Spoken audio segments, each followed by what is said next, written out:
Assalamualaikum warahmatullahi wabarakatuh. Baik, bertemu lagi kita dalam video kemahiran proses sains bahagian 2. Okey, video ini adalah sambung video minggu lepas. Okey, dalam video ini kita akan membincangkan tentang 4 lagi kemahiran proses sains, iaitu membuat inference, meramal, menggunakan perhubungan ruang dan masa, dan mentafsir data. Okey. Jadi kita tengok kemahiran yang pertama iaitu membuat inference, membuat inference. Apakah maksud membuat inference? Okey. Jadi membuat inference ialah kemahiran membuat kesimpulan awal yang munasabah untuk menerangkan sesuatu pemerhatian. Okey, dalam kata lain, menyatakan sebab tentang pemerhatian yang dilakukan. Kita cari sebab apa, sebab sesuatu benda itu berlaku. Okey. Sebagaimana yang kita boleh lihat di dalam gambar, okey, kita boleh lihat dalam gambar ini kita dapati bunga-bunga ini telah pun layu.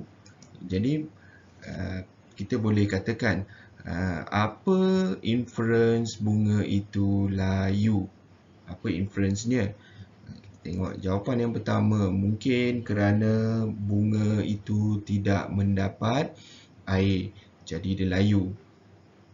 Ataupun kerana bunga tidak mendapat cahaya matahari. Boleh juga berlaku bunga itu menjadi layu apabila dia tidak mendapat cahaya matahari. Ataupun kerana bunga tidak mendapat udara. Jadi pokok itu tak dapat bernafas, jadi dia layu. Ataupun pokok bunga itu terkena racun. Terkena racun, matilah dia. Sebelum dia mati, dia akan layu dahulu. Ataupun terkena jangkitan penyakit. Ingat bukan manusia dan haiwan saja yang ada penyakit. Pokok pun boleh terkena penyakit. Okey. Jadi ini merupakan inference yang sesuai untuk kita buat untuk menyatakan kenapa pokok itu layu. Okey.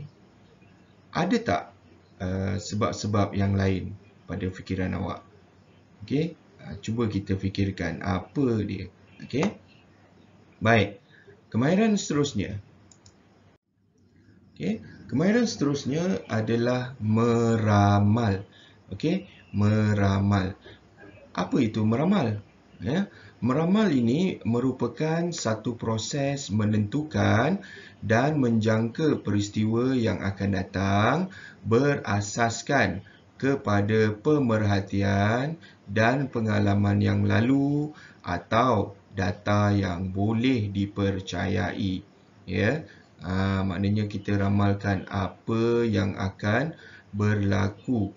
Okey, sebagai contohnya, dalam jadual ini kita ada sedikit data. Okey, kita ada data pada hari Ahad, Isnin dan Selasa. Okey, dan kita dapati pada hari Ahad, cuaca pada hari Ahad adalah hujan. Hari Isnin hujan. Hari Selasa pun hujan.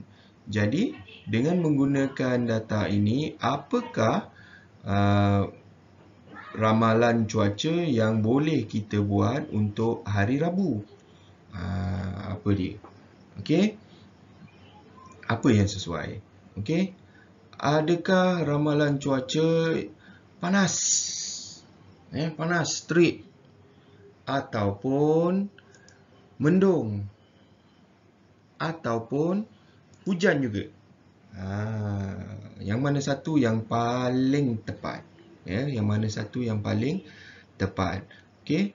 Jadi kalau kita tengok data daripada hari Ahad, Isnin dan Selasa, kita dapati setiap hari itu hujan, hujan, hujan, hujan. Okey. Jadi yang paling hampir adalah kita boleh jawab pada hari Rabu pun akan turun hujan.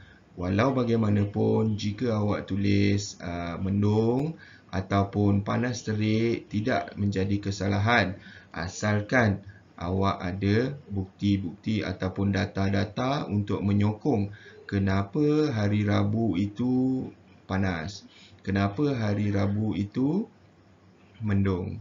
Okey. Sekiranya awak tak ada data, maka kita cuma boleh menggunakan pengalaman sahaja. Pengalaman pada hari Ahad, pengalaman pada hari Isnin, pengalaman pada hari Selasa. Okey. Ketiga-tiga tu pengalamannya hujan, maka kita akan katakan hari Rabu juga akan turun hujan. Okey? Baik. Seterusnya. Jadi kita sambung menggunakan perhubungan ruang dan masa. Maksud menggunakan perhubungan ruang dan masa ialah kita memerihalkan perubahan pada parameter mengikut urutan masa. Apa benda tu? Untuk kita lebih faham, cuba kita tonton video ni dulu.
Okey, jadi apa yang awak dapat, apa yang kita boleh ceritakan pasal cube ice tadi tu?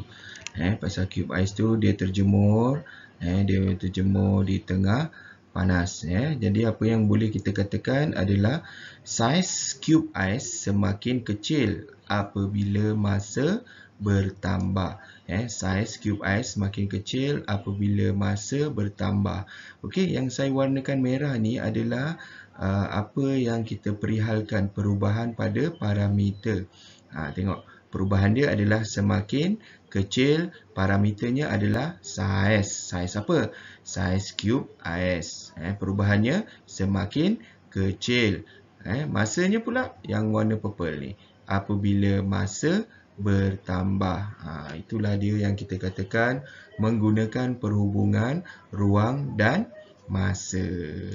Okey. Seterusnya adalah mentafsir data. Mentafsir data. Di mana kemahiran memberikan penerangan yang rasional tentang objek, peristiwa atau pola daripada data yang dikumpulkan. Data yang dikumpulkan dipersembahkan dalam pelbagai bentuk yang telah kita belajar minggu lepas. Ingat tak lagi kemahiran berkomunikasi? Data-data yang kita buat, semuanya boleh kita tafsirkan. Sama ada data-data itu dalam bentuk diagram, graf dan sebagainya. Semuanya kita boleh tafsirkan. Cuba kita tengok contoh. Sebagai contohnya, saya ada satu graf di sini, pendapatan kedai donat. Pendapatan kedai donat. Okey, kita dapati bahawa pada hari Isnin, Selasa, Rabu, Khamis, Jumaat, Sabtu, Ahad. Okey, semua kita ada datanya. Okey, jadi apa yang kita boleh tafsirkan pasal graf ni? Okey, jadi yang pertama adalah jualan donat paling sedikit pada hari Rabu. Tengok ni. Okey. Yang kedua, jualan paling banyak pada hari Ahad. Ini tafsir. Ini tafsir, kita tafsirkanlah apa yang dapat kita tengok daripada graf. Okey. Jadi kita juga boleh daripada tafsiran itu kita soal balik. Apakah yang boleh dilakukan pada hari Rabu? Hari Rabu ni untuk meningkatkan jualan apa dia? Okey. Ataupun apakah yang perlu dilakukan pada hari Ahad? Oleh kerana hari Ahad ni jualannya paling tinggi, apa yang perlu kita buat? Okey, untuk memberikan hikmat yang lebih baik lagi. Itulah dia guna mentafsir data. Okey, baik. Okey, jadi itu saja video yang untuk kali ini. Jangan lupa buat latihan di dalam Google Classroom dan turn in lembaran kerja tu ya.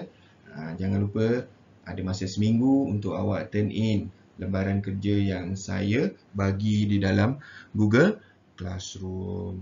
Jumpa lagi. Sekian. Assalamualaikum warahmatullahi wabarakatuh.